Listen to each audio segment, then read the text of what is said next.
Hello, everybody. Welcome to a new reading.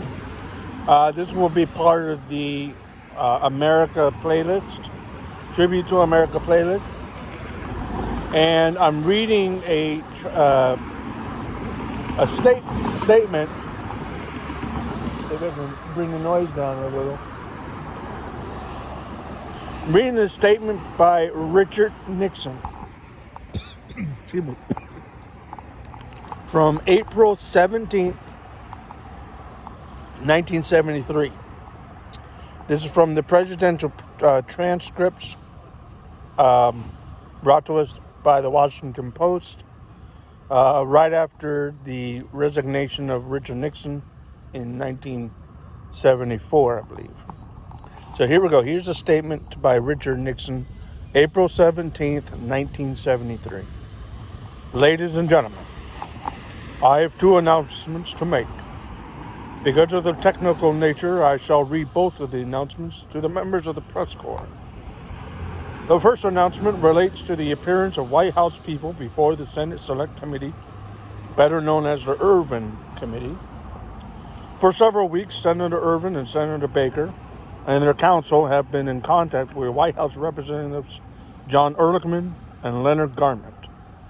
They've been talking about about ground rules which would preserve the separation of powers without suppressing the facts. I believe now an agreement has been reached which is satisfactory to both sides. The committee ground rules, as adopted, totally preserve the doctrine of separation of powers.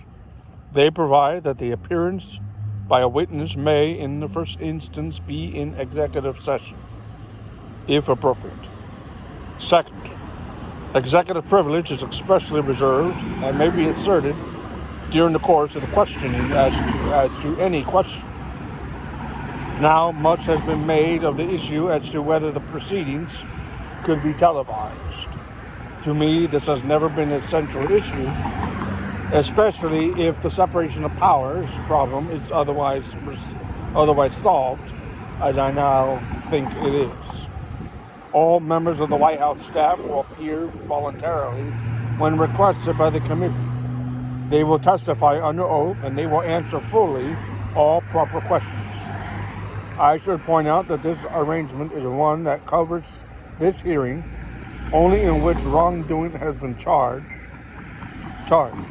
This kind of arrangement, of course, would not apply to other hearings. Each of them will be considered on its merits. My second announcement concerns the Watergate case directly. On March 21st, as a result of serious charges which came to my attention, some of which were publicly reported, I began intensive new inquiries into this whole matter. Late Sunday afternoon, the Assistant Attorney General Peterson, and I met at length in the EOB, the Executive Office Building, to review the facts which had come to me in my investigation, and also to review the progress of the Department of Justice investigation. I can report today that there have been major developments in the case concerning which it would be improper to be more specific now, except to say that real progress has been made in finding the truth.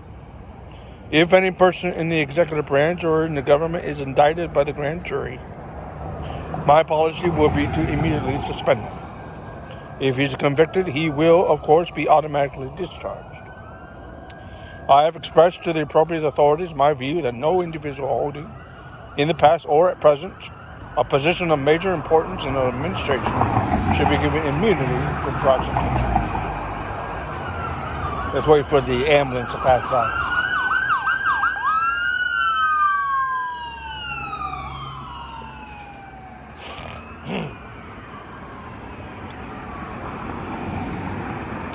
The judicial process is moving ahead as it should, and I shall aid it in all appropriate ways and have so informed the appropriate authorities. As I've said before, and I've said throughout this entire matter, all government employees, and especially White House staff employees, are expected fully to cooperate in this matter. I condemn any attempts to cover up in this case, no matter who is involved. Thank you.